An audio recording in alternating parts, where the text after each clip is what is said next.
Assalamualaikum warahmatullahi wabarakatuh. Video ini dibuat oleh kelompok 2 mengenai pola pikir karya ilmiah yang beranggotakan Anastasia Stefani, Adisti Fakrisa, Rahmanita Marfitriana, dan Aanur Aini. Langsung saja kita mulai ke video penjelasannya mengenai pola pikir karya ilmiah. Hai, saya Aanur Aini. Di sini saya akan menjelaskan mengenai apa yang dimaksud dengan pola pikir karya ilmiah. Nah, pola pikir karya ilmiah adalah suatu proses berpikir yang mengarah pada suatu kesimpulan berupa pengetahuan. Sedangkan berpikir ilmiah adalah proses berpikir yang mengarah pada suatu kesimpulan berupa pengetahuan yang akan menggunakan logika berpikir dan juga gaya bahasa yang sistematis.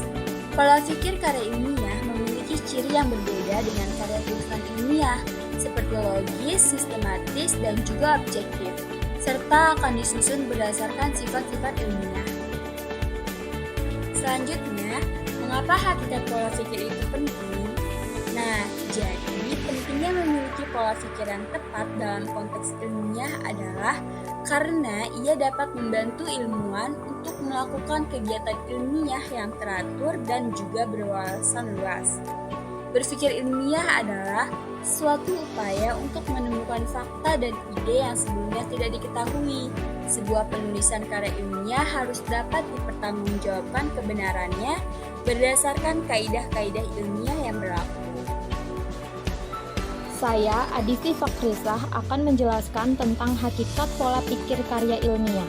Hakikat pola pikir karya ilmiah adalah sebuah konsep yang menggambarkan keterkaitan antara cara berpikir yang digunakan dalam proses penelitian dan kualitas karya ilmiah.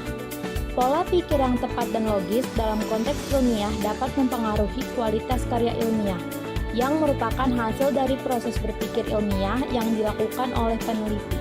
Selanjutnya, mengapa hakikat pola pikir penting? Yang pertama, memastikan konsistensi.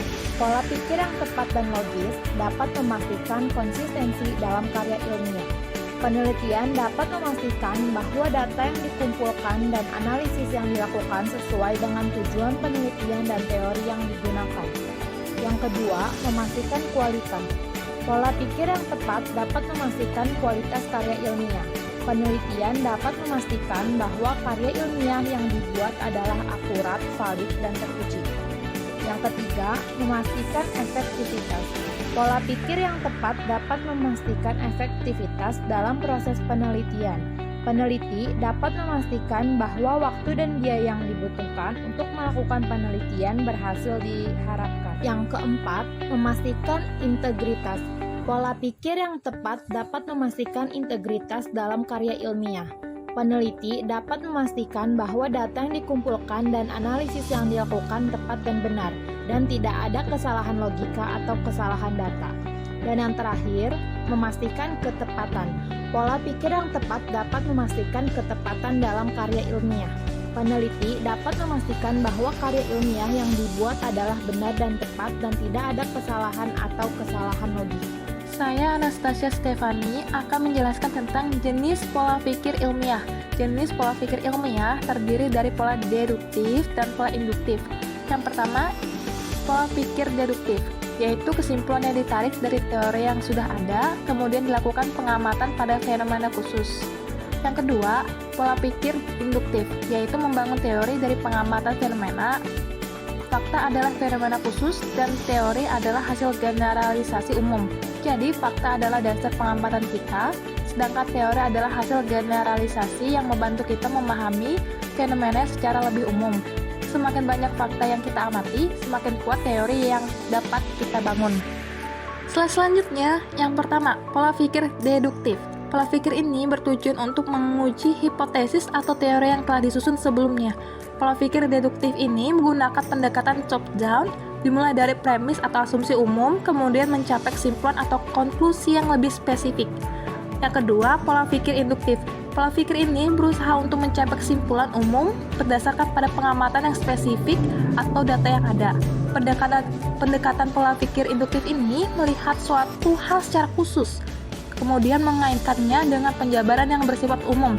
Dalam konteks karya ilmiah ini, alat untuk mencapai penalaran deduktif atau induktif tersebut dinamakan silogisme atau argumentasi yang terdiri dari 3 proposisi, pernyataan yang menolak atau membenarkan suatu keadaan.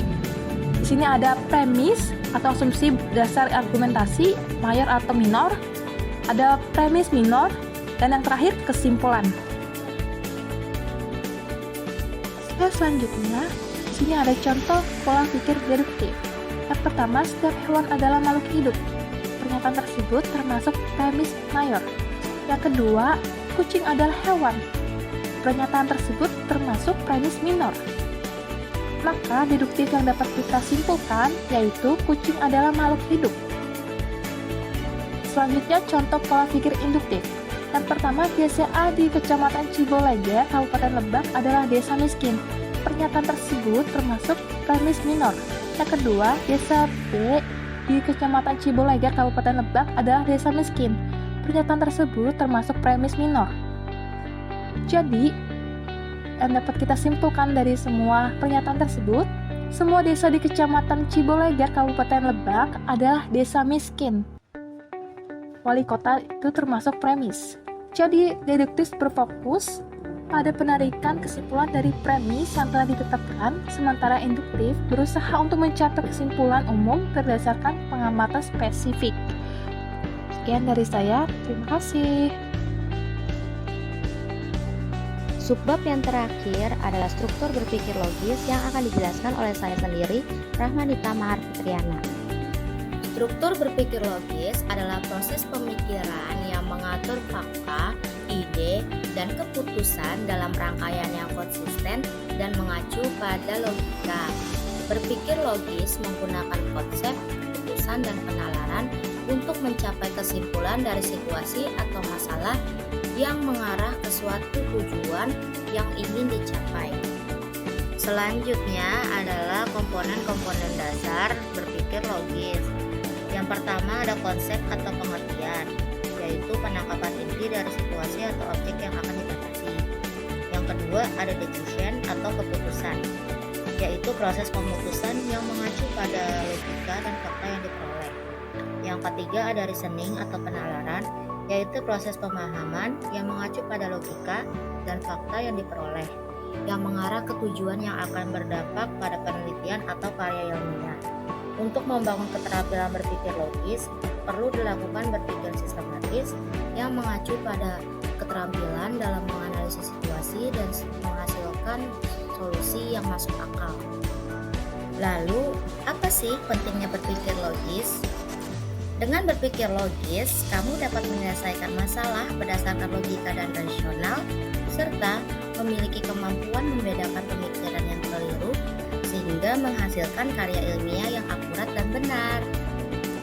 Terima kasih telah menyimak video kami tentang pola pikir karya ilmiah. Jika ada pertanyaan, silakan acungkan tangan serta sebutkan nama dan NPM. Sekian dari kami. Terima kasih. Wassalamualaikum warahmatullahi wabarakatuh.